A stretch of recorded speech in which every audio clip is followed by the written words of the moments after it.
inside the flip.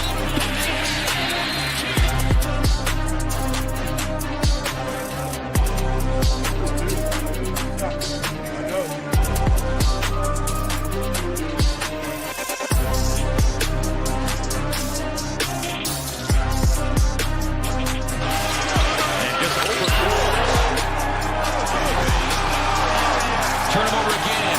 Booker scoops it up. Booker brings the boom. Hardwood Show back at you live on a Tuesday afternoon here. We're talking DraftKings NBA 5-game slate for today, starting at 7 p.m. Eastern time, going to 8 here with the 5 games. And I got my man DC back to break it all down, talking a little hoops. We were actually talking about a little NFL best ball before we jumped on here, DC. But you ready to roll? You ready to talk some association? Yeah, we had to, keep the NFL playoff best ball talk off the air, so the haters in chat aren't giving us a hard time about, bullshitting before talking NBA. So, we're a few minutes late, but we're here. We're breaking down the hoops and pretty fun 5-game slate. So, looking forward to getting into it. That's right. Ask me anything. Ask Armand. I'm not Armand, but that dude's a beast. And he said he was going to give Patty Pimblett an old Armenian slap. So I did like that, listening to him rant about how much he hates Patty Pimblett and how he told Justin Gaethje to hit him up if he wants help to beat Patty Pimblett. He's all in to help Justin Gaethje beat up on old Patty Pimblett. So DC, I don't know if you saw that, but Armin was not happy about that fight. I think he wanted the chance at the belt. Maybe he should stop fighting so boring and all his decision wins, and maybe he'd get in there. I mean, he just beat the shit out of Dan Hooker. What do you want? Yeah, fair enough. He whooped on Dan Hooker. I mean, I don't know what else. It was funny listening to him, and he's like, I'm down there, and I'm just thinking, like, what do I want to do? Do I want to smash him or do I want to choke him out? I don't. And he was like, he was going back and forth. Imagine like beating up on some like high level UFC guy, and in your head, you're like, what do I want to do? Do I want to keep elbowing him, or do I want to just choke him until he goes to sleep? Like, what a thing! What a decision to have to make from a stud. That was like me when the Siege fight was going to go down. I was deciding, not if I was going to win, but how I was going to do it. This is not true. You're lying, Brandon. First of all, nobody had him beating Mateusz Gamrot except for me. So suck it. That's bullshit. Dan Hooker's a beast, but he's just not on the level of Armand. But back to DC's point, DC, I think you would have known exactly what you wanted to do with old Siege if you got him in the ring. You would have went for more violence, and then he would have just gassed out, and then you would have ended up finishing him either way. Little rope-a-dope in the first couple rounds, Yeah. Draw it out a little bit. Let the people enjoy the fight for a little bit longer. Yeah, he would go out from exhaustion though. You'd win from exhaustion if you did that. Like it wouldn't even be fun at the end. He'd just fall flat on his face. Yeah. But, unfortunately, a 22-year-old shoulder injury kept him out. So No, I'm not rereading it. I'm not. I refuse. We're just going with what I said. What's up, Josh? What's going on, Spaniard? My guy's in the chat. Brittany's in the chat. Oh God, weather. Weather here is bad. I don't know where everyone else is, but man, we got tons of snow out in Mass right now, and it was a rough scene driving earlier today. But we're here. We're ready to talk a little NBA, DC. Let's get to the old NBA here, and we got one game that locks at 7, Washington and Philadelphia, and a lot of news to kind of move through here with this game, Washington and Philly. A bunch of guys already out for these two teams. Washington down Sarr, Middleton, Kispert, Trey Johnson still out. That's a lot of guys. And then you got Keyshawn George, who's questionable for this game as well. And DC, that's a lot of their like really good players. I mean, Washington already doesn't have that many, but like we're talking at least 2 starters, 2 solid guys off the bench, and possibly a third starter that they might miss. So that's a lot on the Washington end. They are coming off a game last night. And then Philly is another team missing bodies. Embiid's out. Kelly Oubre's still out. Trendon Watford's out.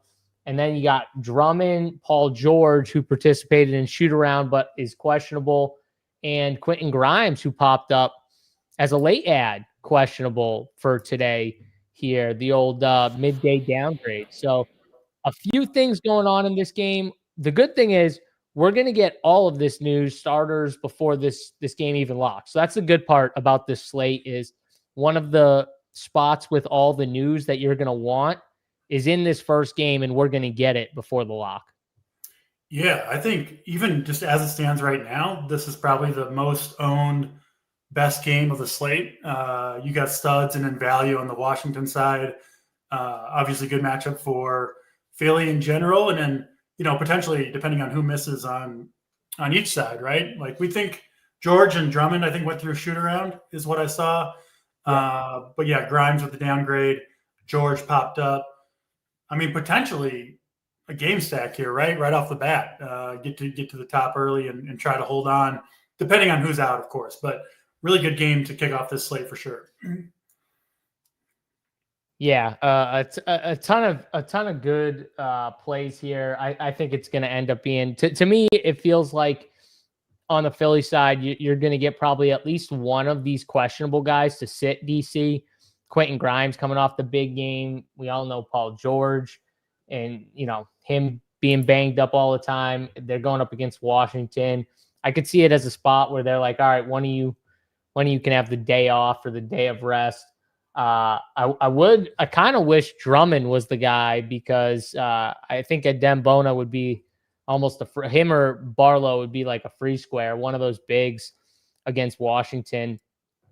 Still would be in a good spot. But if Drummond's in and starting, I actually really like him in this spot. I think he could smash at 6,300. Obviously, I want to see him in the starting lineup and everything, but as long as he is, I think he's one of the guys that I definitely want to plug in. And then I think if Quentin Grimes is out, then I probably could go to like an Edgecombe here maybe, or a Maxey, but I probably won't go to George is my difference, just because the minutes still aren't where I want it to be, I think. I don't think I've played George yet this entire NBA season. He was good last game. Yeah, he's been all right in the minutes he's played. Still looks like he's kind of stuck under 30, but did play his season high minutes last time out at 28. So yeah, ticking upward for Paul George. He's playing fine for the minutes he's out there and for the games he's out there. I do expect him to play, but we'll see. If they're still missing Oubre, Grimes questionable, and then George questionable, and Watford's still out. So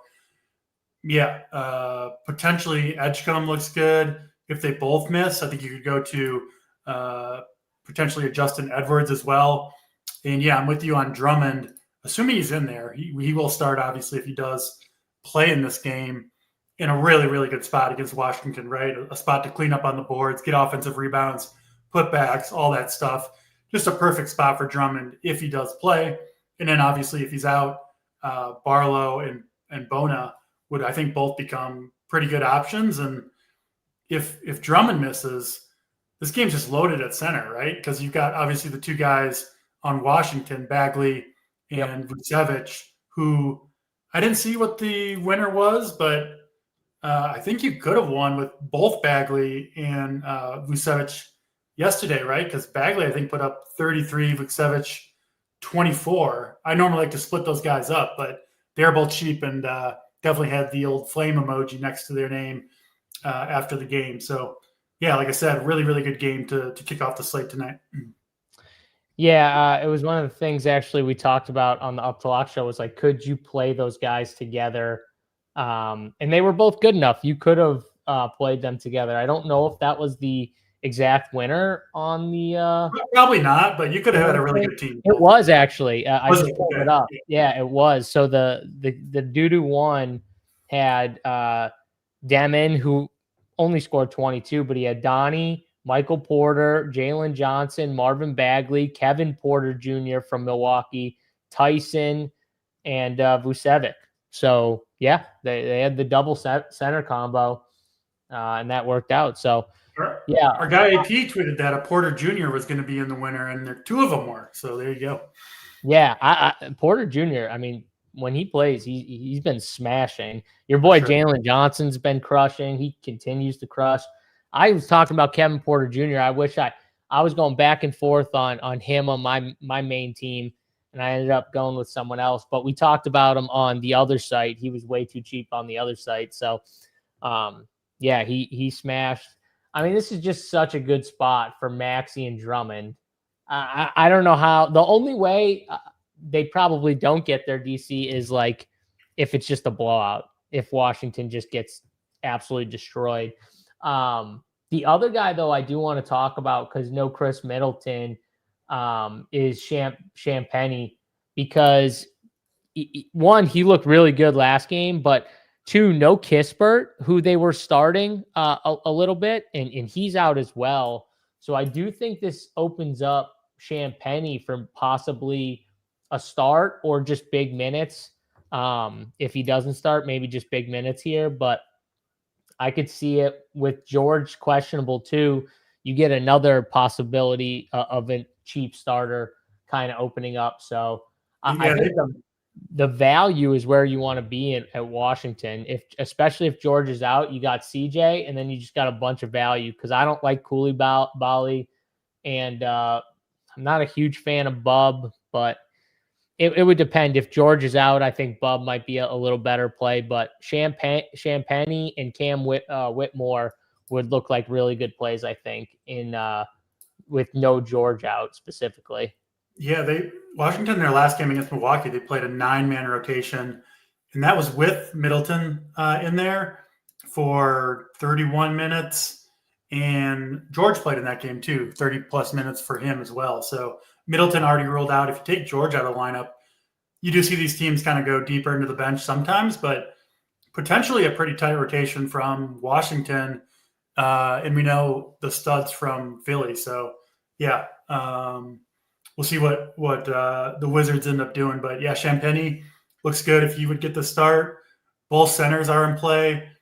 I think, if George misses, that's obviously a big one. But if he's out, you could play, I think, 2-3 guys from Washington and then have the, maybe the Maxey Drummond pairing on the other side. Hope for a close game and could be a really good one.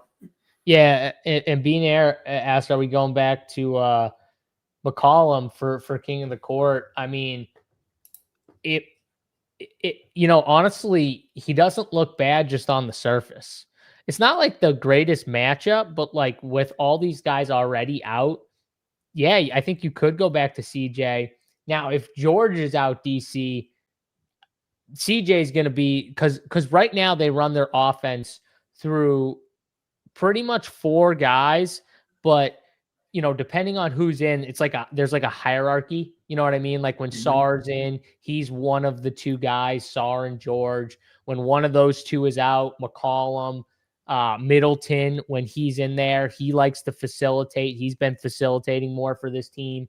So when you get like 2 or 3 of those guys out, I don't think they're going to run that much through Koulibaly. He's just not that type of player. Bub really isn't that type of player either.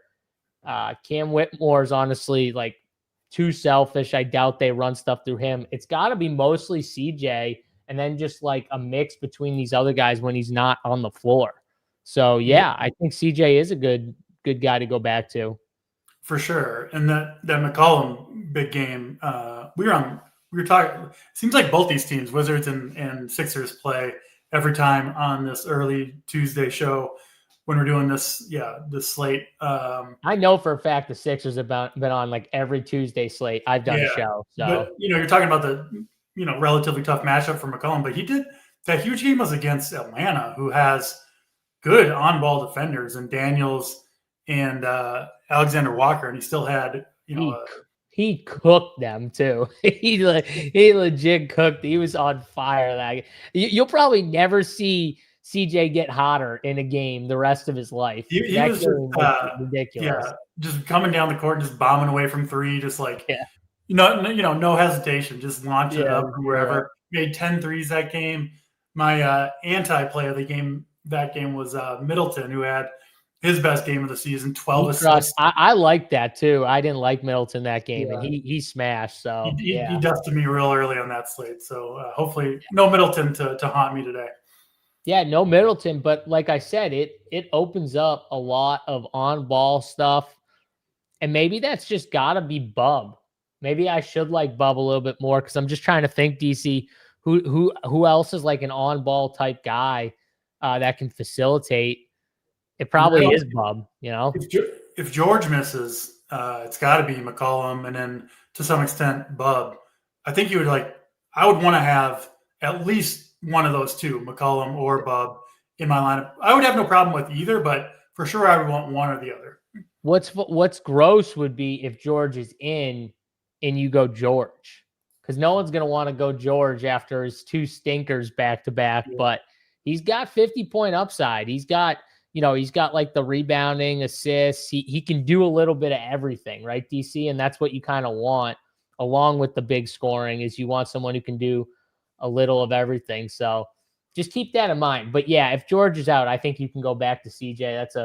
That's a good thing. But also if George is out, I think you're just going to, it's disgusting and no one's going to want to do it. But I think you're going to want a lot of these Washington guys here. You have a preference between Bagley and Vucevic?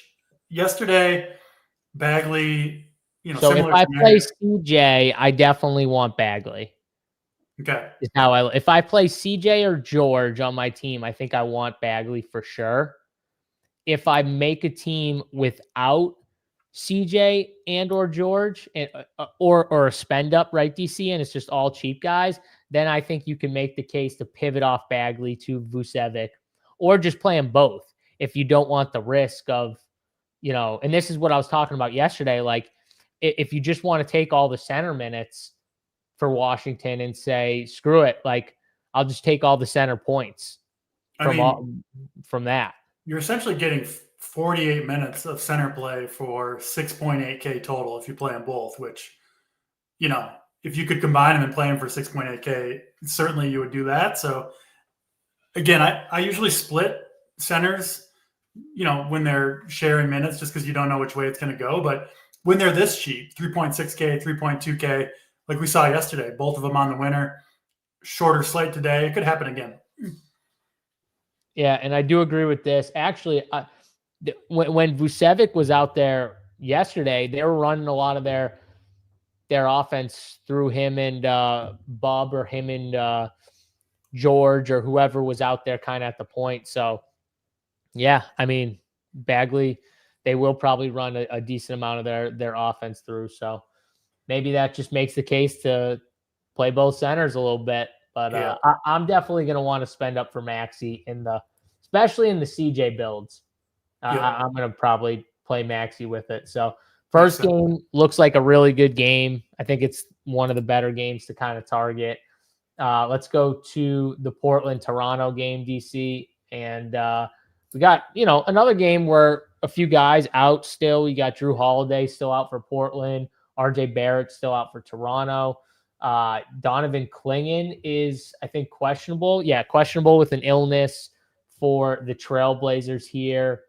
That's pretty much the news from an in-out standpoint here, DC. I don't know if Toronto is a little more interesting to you, or Portland.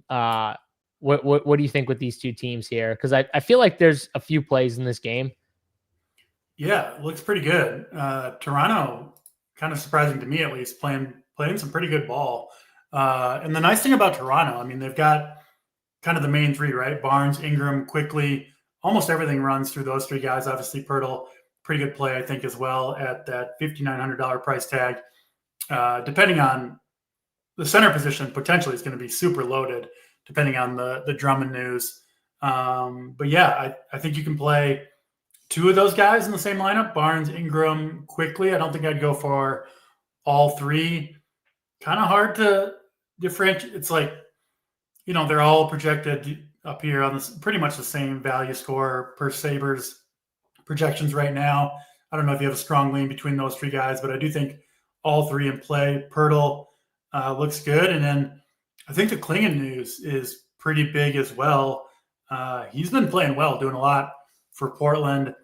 If he plays, I like him a decent amount at 6,200. I mean, the game log for Klingon looks pretty damn strong. Mostly strong performances from him. But if he's out, we think it would be the Time Lord, right? Robert Williams that would get the start. And he's putting up really good production on a per minute basis. I don't know how many minutes he can play. I think the season high on the year is 21. I don't know if he could go much beyond 30, I think would be. I feel like that's a stretch.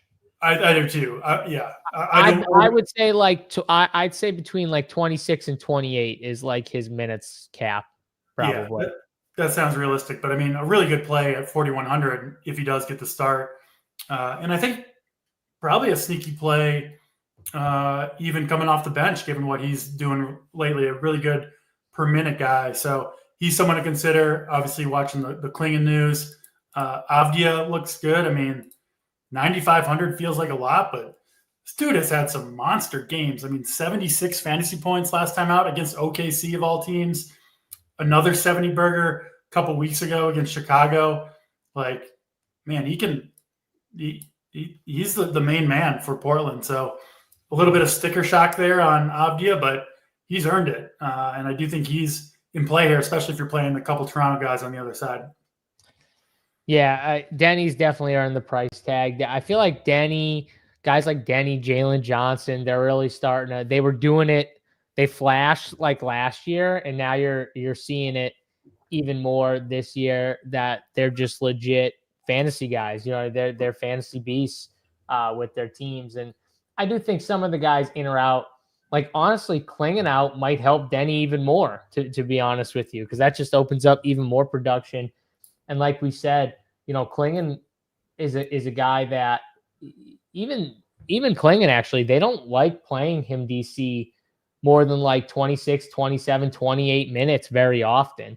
If you look at his stuff, I mean, he's played in the 30s like maybe two times this entire year, 2 or 3 times.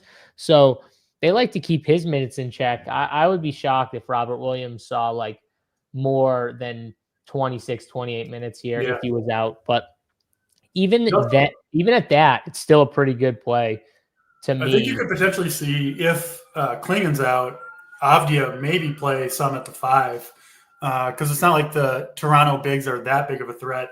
So you could see Portland maybe go smaller, which would help Avdia even more. So, yeah. And then, if Avdia plays the 5, obviously that opens up minutes on the wing for the other Portland guys. So, yeah, I don't like this game quite as much as Philly and Washington, but I do think another pretty strong game here for the second game of the slate. I would definitely like it more if Klingon got ruled out. Yeah. So, and another guy who's been pretty good in certain spots is Jeremy Grant. I know we don't like paying 6,500 for him, but when a few of these guys get ruled out, he's had some really big games. You can kind of see it in there, 48 of 51. And he's one of those guys, DC, and we say it all the time, like these random guys that can go get you 30 plus points, like just points, 30 plus. And Jeremy Grant can do that. You know what I mean? So if you're looking for like sneaky king of the court guys who can put up 30 plus, like I think Jeremy Grant has that in him. Like I said, I still would like to see Klingon out for him because even though Robert Williams has been good, I think Klingon has a little more of an offensive game, so they get hit from that standpoint, and that might boost the Grants, the Dennys a little bit. So, yeah, right now, the plays that look decent to me if Klingon's out would be Grant, Denny, and Robert Williams on the Portland side. On the Toronto side, I want to keep like Quickly's been like really solid. I just feel like he might be kind of tapering out to where like we don't get the ceiling games as much from him. I feel like the guys that give us more of the boom upside might be like the next tier, the BIs and the Scotty Barnes. Yeah. So to pay a little more for them, but to get that little extra ceiling possibly from them. But I do like Portland a little bit better than this team, I think, right now. I prefer the Portland side. Who would you take between like Barnes, Ingram, quickly, price included? Because I think right now I lean Barnes. I agree with you. I think Barnes is the one most likely to be a player that you need to have in your lineup. Quickly, again, I think he's more of a last guy, right? Because you're kind of you're hoping for that 35 to 40 at 7.1K. That's a good score, but not necessarily something you'll need, even if he hits what looks like his kind of relative ceiling. So Barnes is the guy I think can pop for 50, maybe 60 if he, threatens a triple double. And then Ingram, he can get hot, right? And it's kind of like a true scorer, can put up, like you said, 30 plus real points and be someone that you need. So I would rank him Barnes, Ingram, quickly, but I do think all three are pretty decent plays. Yeah, I think there's still going to be a team where I'm going to like kind of get the guys I want and then see if like one of these guys kind of fits my last like spot or two. That's perfect. That's perfect for Toronto, I think. Not first guys in, but fill out the lineup. Depending on what position you've got left, all three are viable options. Yeah, and I mean, like Podol's another guy. Like he's in play. I would just prefer Drummond. If Klingon was in, I think I'd prefer Klingon. Yeah. If Klingon's out, then Robert Williams is going to be a play. Marvin Bagley's already a center, or like one of the Washington centers we're going to want. So, I probably won't get to much Podol, but he's another guy you just have to consider. I'm not going to play any like Walter though, or probably any of these cheap Washington guys. DC, I just don't see really the upside in any of these cheap guys, I think. I'm with you. All right, let's move to New York and Boston. My boy Peyton Pritchard coming off a 40 burger DC. PP for MVP. I mean, we getting Peyton Pritchard for MVP, putting up a 40 burger. No, I do love seeing it though. Got a lot of him in my best ball shares for NBA, but it is always nice to see the upside come through. I think this is one of those games, DC. It might be a better watch game than a fantasy game, but Jaylen Brown has started to turn it up a little bit. I don't love this spot with New York. Just in my head, I feel like they've played Jaylen Brown and the Celtics pretty good recently, but I do just want to mention, because Jaylen Brown has definitely started to. I mean, in his last, not his last game, actually in his last game, he went 3 for 13 DC, which is, for him, if he goes 3 for 13 from the field, you think stinker, right? Put up 54 fantasy points, had a triple double, going 3 for 13. That's impressive for someone like Jaylen Brown. 6 turnovers in that game too, still had 54. The games before that though, last 3 games, 26 shots, 32 and 32 shots. That's a lot of shots that this man is starting to take care of. You're telling me he's going to take 25 plus shots a night? Most of these nights, he's going to be a pretty damn good fantasy play.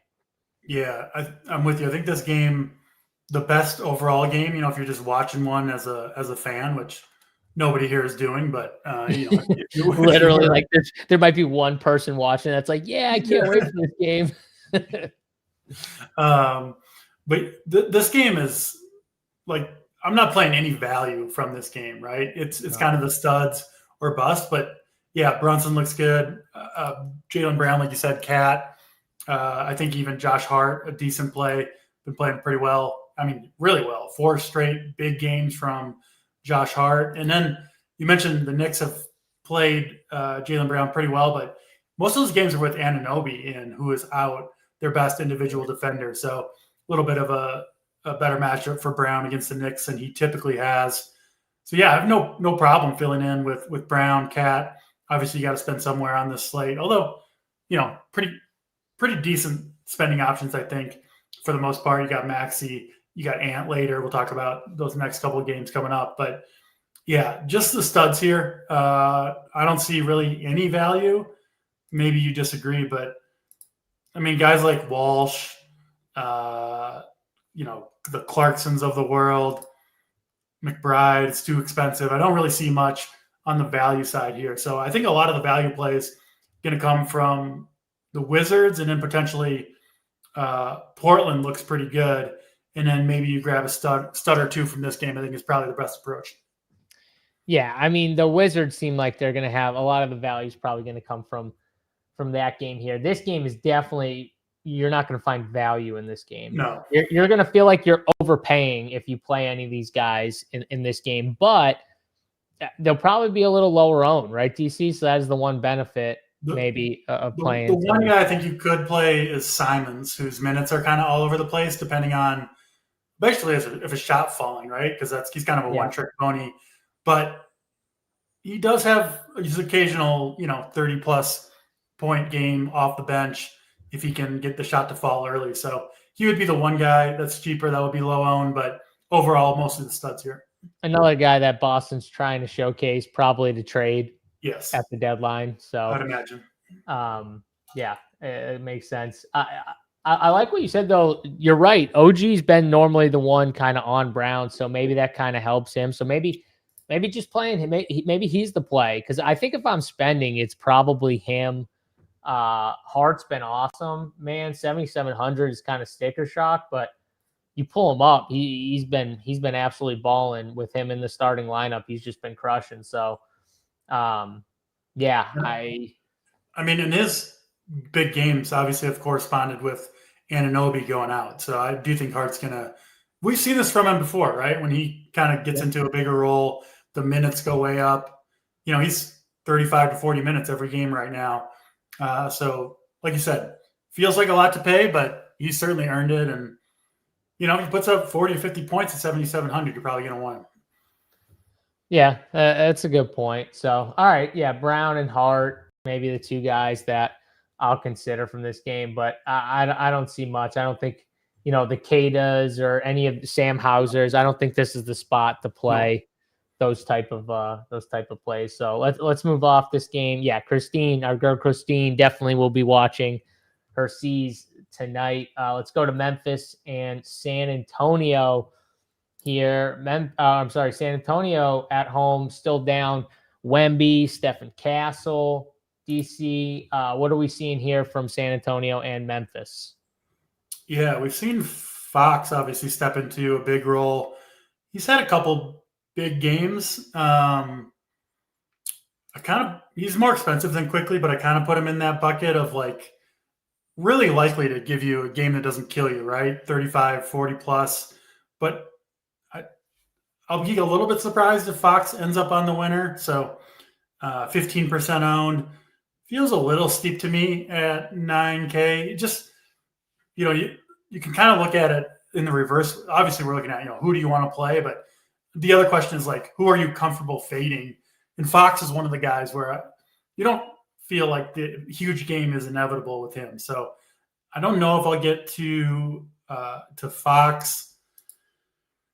I don't love the San Antonio side unless I'm missing. I mean, who do they have? Yeah, they got Fox as the top value on the Spurs.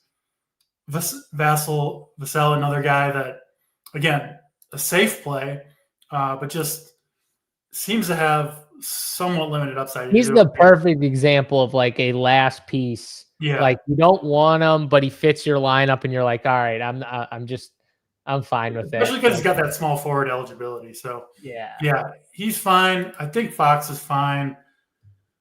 I mean, what about Keldon Johnson? Do you like Keldon at all? I don't mind Keldon. I think Keldon, okay. Yeah, 5,500. The minutes have obviously gone up with Wemby and Castle out. But yeah, mostly I see the Spurs as just kind of filler pieces. No one really standing out as a guy that I feel like I need to play. And then, yeah, Memphis. I mean, Edey, I think, has the upside at 7,200. I don't love playing Zach Edey, but he has had a number of big games. Like, he missed the first 2-3 weeks of the season, coming off a huge game last time out against Sacramento. I think he's a decent option, but problem is he plays center, right? And so that's clearly the most loaded position as we stand right now. So kind of tough to fit him in. Vince Williams has come back to earth a little bit, splitting time with Cam Spencer. So I don't love going to either of those guys. I don't know. Significant injuries on both sides, but I still don't see a lot here, partly because the guys that are missing on both sides have been out for a while. So we've seen the prices kind of adjust, and there just doesn't – I don't see anyone really standing out as a true value here. Yeah, I don't think there is that's the thing. It's, all the prices have adjusted, I think, fairly to the point where there is no value. So if you're paying for someone, like I do think Zach Edey, at least if you have a center spot and you want to play someone like that who's probably not going to be owned, he does at least have the upside. They're cool with him playing 30-plus minutes. They've played him a couple times now, over 25, 26 minutes. So that's good for him. He can definitely have a big game from a tournament perspective. But all these other Memphis guys, I can't really see. The spur I like is definitely Keldon Johnson. I think you could also go back to Champagne's another guy, the brother, Julian, who's been really good. Finally had like a bad game, DC, in a loss, only played 25 minutes, shot 1 for 6 from the field, only 1 for 6 from 3. But he's I think he's a perfect another example of like a last guy in, but he fits. He's shown at least the upside for tournaments, and coming off of a bad game like this, people probably will be off of him. He's not projecting really well. Yeah, I think him and Keldon are the two guys that I'm looking at, because I feel like I could land on one of them in my builds as the last piece, and I'm okay with it, honestly. I don't mind either of these two guys. I think they're solid, and they've at least shown the upside to get me, over the top. So Champagne's the perfect example of a guy you want to play coming off a bad game, not a good one, right? Because the ownership goes down a little bit. Nothing's changed at all. People see the poor performance, the lower minutes. That's what happens when you can't hit a shot. Things aren't going your way. I wish Dylan Harper was cheaper, DC. I wish he was like 4K, because he's not really getting the minutes you'd want, and he's 5,300. I do think it's a prime spot for him. I just the minutes probably aren't where we need it. Kind of a tough sell at that price point, but I think he's okay. Yeah, no, I don't know if you can click on him at the 5,300 price tag, but I would like him if he was cheaper in this spot here. All right, let's go to the last game here, and then we'll talk some King of the Court and get the plays of the day. Minnesota and New Orleans. In New Orleans here, big piece of news that we're waiting on. Zion Williamson downgraded to questionable for Tuesday's game. So, DC, this is a piece of news hopefully we get prior to lock, but we might not get it until after maybe even these first 2 games lock at 7 and 7:30. Are you holding out, waiting for news? The one good thing, no matter what you decide to do, is the price tags on New Orleans have adjusted whether Zion's in or out on most of these guys. Yeah, Zion, big news, and I don't have this information, but he's got to be one of the guys that misses the most when he's questionable. Zion, right? I mean, it's got to be. He's got to be up there. He's got to be, especially with the midday downgrade and what they say, adductor. So I mean, that's like, different than like a thigh contusion or something. Like that's so he wasn't feeling good at shoot around, so he gets the downgrade. Well, I think he's one of those guys. When he gets put on the injury report, I fully believe he's dealing with an actual injury. Where like some of these guys that get put on the injury report, I fully don't believe that there's an actual injury. I fully believe it's like, I don't feel that great. Or the team's like, you should have a day off. You should take this game off. And they're like, let me see how I feel when I get to the arena and blah, blah, blah. I fully believe that when you see like quad contusion, like bruise. It's like, okay, you're fine, but you want to take the night off, or they want you to take the night off. A lot of times too, I feel bad like putting it on players, DC. A lot of times it is the organization or the medical staff or kind of pushing some of these guys to take a night. You played 30 minutes or 35 minutes last night. They did it with the Brooklyn rookie. Did you see that? Igor Demin, he had the big game one night, a couple games ago, and then they gave him the night off the next night. It's like, dude's like 19 years old. Yeah. Fuck you need a night off for? Well, they've just got more guys to play. So I think that's part of the situation with that particular team. But I do agree with you on the general point. Zion Why wouldn't you let your rookies play? Like, these are valuable games that they can get experience. It boggles my, sit the vets like Washington does with Chris Middleton. Like every back-to-back, Chris Middleton just sits. Do it with CJ too. I don't care. Like, do it with all your vets not named like Keyshawn George, Sarr. Like, if those guys sit, they should be injured. Yeah. That's what I think. 100% agree. Zion's been, he's been on a minutes limit anyway. He's played the last 5 games, but kind of right at like 30 minutes, right around 30 minutes each game. And really not performing that well. Hasn't been over 40 in any of those 5 games. I think he's kind of a tough click, even if he's in there. So kind of hope he sits to open up plays for the Pelicans. I think you could look at Trey Murphy. I know he's a favorite of yours in general, always has upside, bombing away from 3. But I would want Zion to be out, I think, to play Murphy at the 7,300. I think you could look. What's up with Queen's minutes? Have they gone back up recently? Yeah, he's been not really. Kind of hit or miss. He feels like another guy they should be giving minutes to, but for whatever reason, the problem is Misi. Misi's his issue. Yeah, I fully believe, and he is questionable today. So if Misi were to be out, I could, even in a tough spot here, I could get to Queen.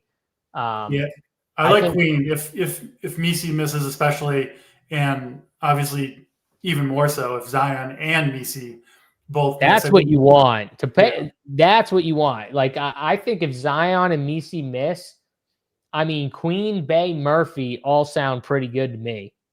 Even in this tough matchup, like I think you could play them all. And Fears is the one guy. 6K that's a tough price tag, I feel like, for Fears to kind of swallow DC. But Jose Alvarado, I think at 4,300 would also become interesting if those two guys kind of miss. Less bodies, he's still playing minutes. He's 4,300. Mm-hmm. I think this would go from a game if Zion and Misi are in, it might go to a game that I don't really want a piece of, at least on the New Orleans side. And if Zion and Misi are out, it might go to a game that I want a game stack. As crazy as that's, just like totally flip and want to be in on. Yeah, I think you'll get low ownerships in this game in general for the most part.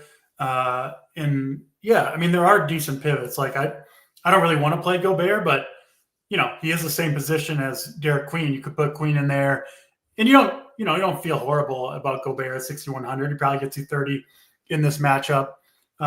So that's a direct pivot. You could play Naz Reid there as well. I think this game, is potential lower owned game stack. Got to hope the injuries go your way, but you're not completely dead if they don't. So decent pivot here to this game, especially if that first game, if you miss on some of the pieces that are smashing or whatever, can get more on this game. But I think the Minnesota side a little bit more interesting overall. I really like Anthony Edwards here, who kind of got off to a slow start to the year. Had that injury in the 3rd game, missed a week or 2, and then they kind of ramped him up slowly. But if you look at the minutes over the last 5 or 6 games, they need him out there. He's out there 36, 40 minutes every game. Feels like he's kind of got his groove back a little bit, and this is an awesome matchup, obviously, against the Pelicans. So Edwards, throw him in I think that, Maxey, Jaylen Brown, Edwards, I think a really good spend, Anthony Edwards. And I'd be fine just playing him from this game as kind of a late night hammer. And then Julius Randle, I feel like goes a little bit overlooked on most slates, but another guy that's going to play big minutes, consistent production, and does have some pretty decent, pop off upside, can fill up the stat sheet. 12 assists last time out. So yeah, Edwards and Randall, I think clearly the two best options on Minnesota.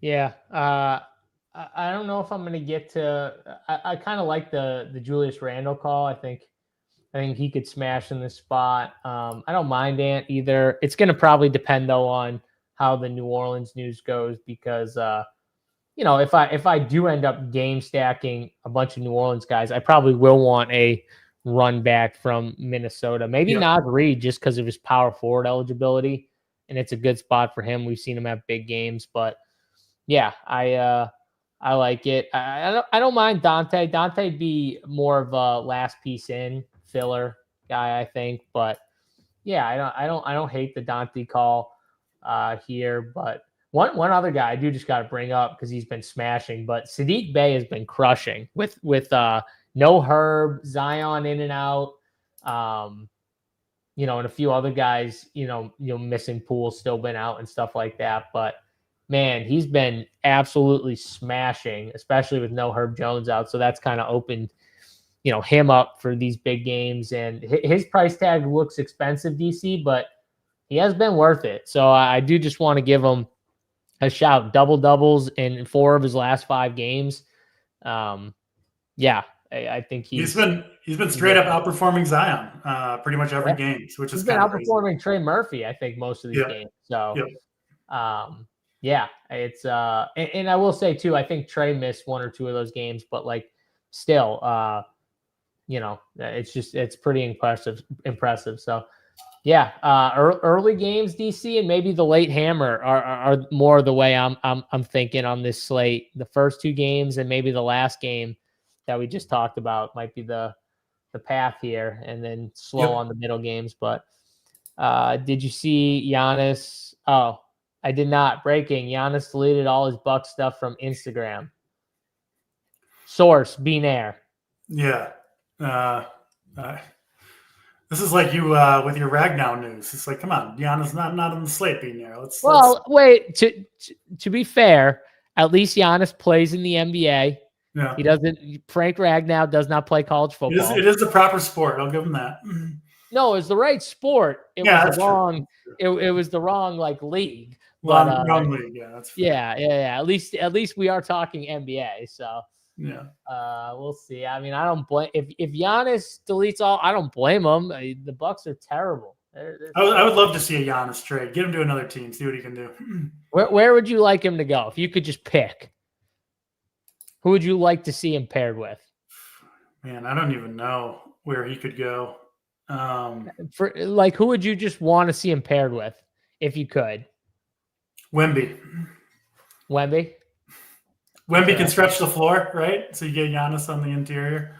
I was thinking Jokic, just in my head. That would be sick too, yeah. Yeah, either one would be pretty sick. It would be pretty unstoppable because both those guys could stretch like Jokic likes to be at the top of the key anyways. I mean, yeah, that would, either spot would be pretty cool. I think him playing with Luka would be pretty awesome too.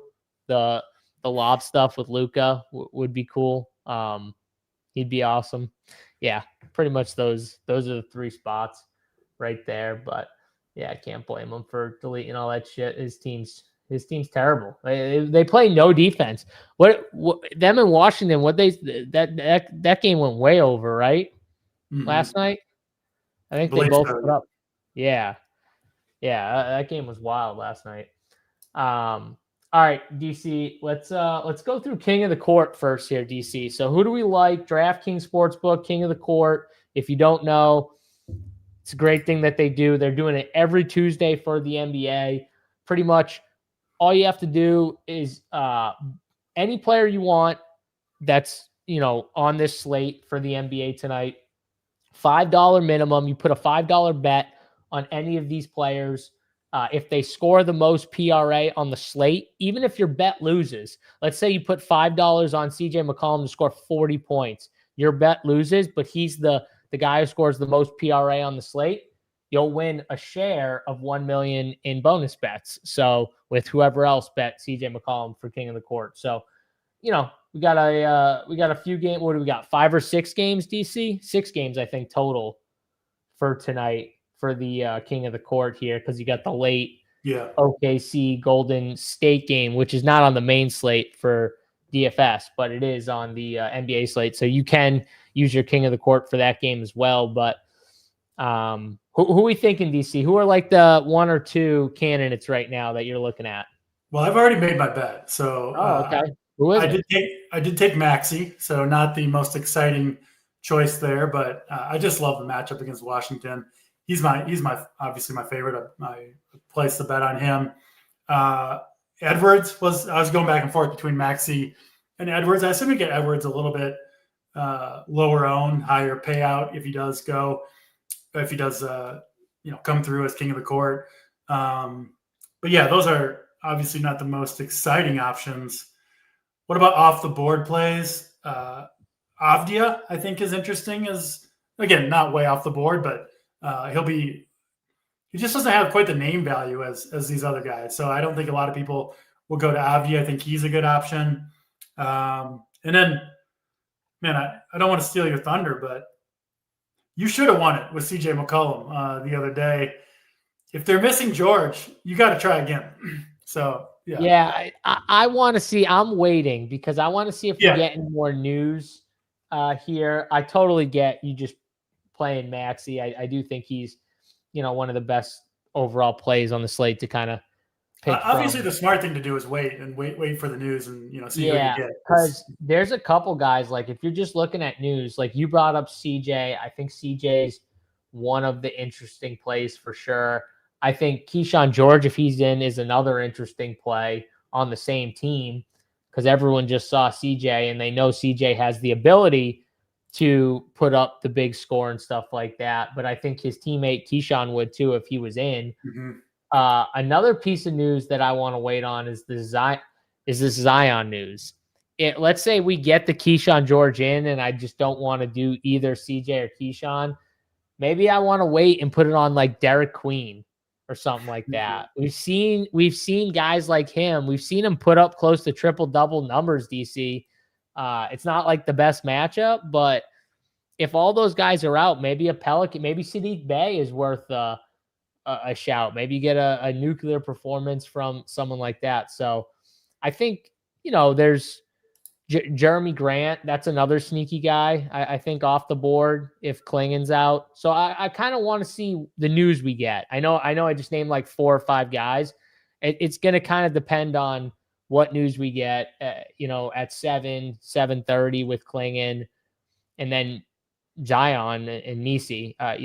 We'll get it all kind of in that range. So, I'm just going to wait and see if maybe one of these pieces of news can fall my way, DC, and we get a big score. So yeah, my guy. I'll be the one at fault and go into a different sport here. But yeah, Adam Thielen. He said he wanted to go to a contender to finish out his career. Vikings say the best we can do is the Steelers. That's the best we can do, Adam. Wait, didn't he get released by the Vikings so he could sign with any team, and he signs with the Steelers? Yeah. Yeah, he must have. Obviously, the trade deadline has passed. So there you go. The Steelers aren't even going to make the playoffs. Poor Adam Thielen. He can't even choose the right team. Damn, that's tough. Might have been the only offer Mr. Thielen had. So maybe he had to take what he could get. Yeah, you're right. It probably was. And on top of it, Rodgers is like super frustrated with all the receivers there. So, don't be shocked if like Adam Thielen gets like 60 dump offs the next game with Rodgers if he play. I don't even know. Is Rodgers like, he might be out for the next game, but either way, it wouldn't. I'm telling you right now, I'm not falling for any Adam Thielen chalk. If he, next slate, no, thank you. He won't be chalked. You don't have to worry about it. But he's claimed off waivers. I thought so. He's claimed off. He's as washed as they come, Mr. Thielen. It's over for Thielen. All right, it's over for Adam Thielen. I was not expecting to talk Adam Thielen. Yeah, Steelers are done. Yeah, Steelers. I mean, Rodgers is hurt. They get the Ravens. I mean, the Ravens haven't been good either, but I still think that they're still just going to be done. So yeah, don't Rodgers. I feel bad for Rodgers when he gets smashed by these linebackers because he's like a frail 40-year-old man. I feel like I could hit just as well as Rodgers could. And like you saw it in the last game, like his nose was bleeding. He can't brace with his hands because his wrists all messed up, and it's like, dude, you're just battered now. You're just broken. Like just sit out and it's time. It's time, yeah. Aaron. Yeah, he's figuring that out slowly, DC. But all right, let's do an anti-play real quick, DC. Oh, no. Top right now, as Saber has it, top plays on the slate. And who we got here, DC? I mean, I see a few guys that are interesting that I'm kind of surprised they're projecting as high as they are right now. Now, news might change some of these ownerships a bit, I would say, but what do you think right now, according to Saber? Yeah, if we're talking, Oh, wait, Zion out 3 weeks? See? Yeah. Wow. Is Messi out? Tell us Messi's out too. That's what we want. Yeah. No Messi. Yeah, if we're talking 20% plus own guys, Devin Vassell. I don't think Devin Vassell is going to be on the winner. That's a good one. 6,300. Again, I don't think he's going to kill you, but not going to do enough to be on the winner. So anti-play of the day, Devin Vassell. Yeah, I like that. I like that pick here. I feel like I'm copping out. How is Kada projected for almost 20% ownership? That's a cop out. I can't do that. No. I'll go quickly at 25%. Yeah, I'll take him. Look, as of now, looking like one of the higher owned guys. Again, like I said, these things might change. It's only 4:00. Still got a few hours till lock. But man, that Zion news, DC. At least now we know. I think that makes Minnesota at least more appealing now. I mean, like I said, we still want the Messi news. We'd like him to be out too, but I think it does make New Orleans. I'm sorry, the New Orleans side much more appealing. Get in there with your Sadiq Bey, king of the court. There you go. I didn't say I was doing him. I just said I'm thinking about doing one of these guys. It could be Trey Murphy. I don't know yet. I don't know yet. We'll see. We'll see when we get closer to a game time. But all right, who's your favorite play overall on the slate, and then who's like a low owned guy you want to play tonight? Ant-Man. I'm trying to get Ant-Man into my lineups. Low owned guy. Give me Josh Hart. Won't be super low owned, but 15%. Big minutes, obviously with Anunoby out, playing really well, and I feel like reasonable ownership down there at 15% owned.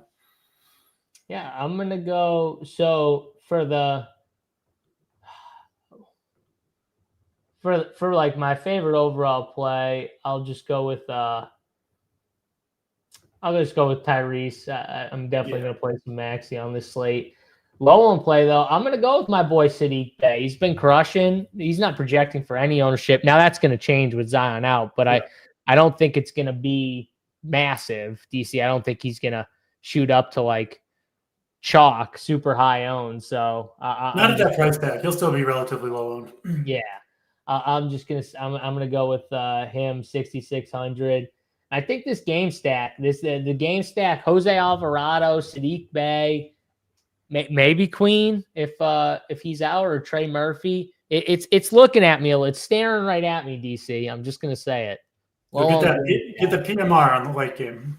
Yeah, that's right. Get the value in the first game and get the full PMR game stack from the second game. I'm in. So. All right, that's going to do it here for this NBA Hardwood show, guys. Don't forget, check out the King of the Court over on DraftKings Sportsbook if you haven't already. The $5 minimum. Any bet you want on any of those players, even if your bet doesn't hit, if that player is the highest PRA, points, rebounds, assists leader on the slate, you'll win a share of $1 million in bonus bets on DraftKings. So check that out. And smash the like button on the video if you enjoy this free show every Tuesday for NBA.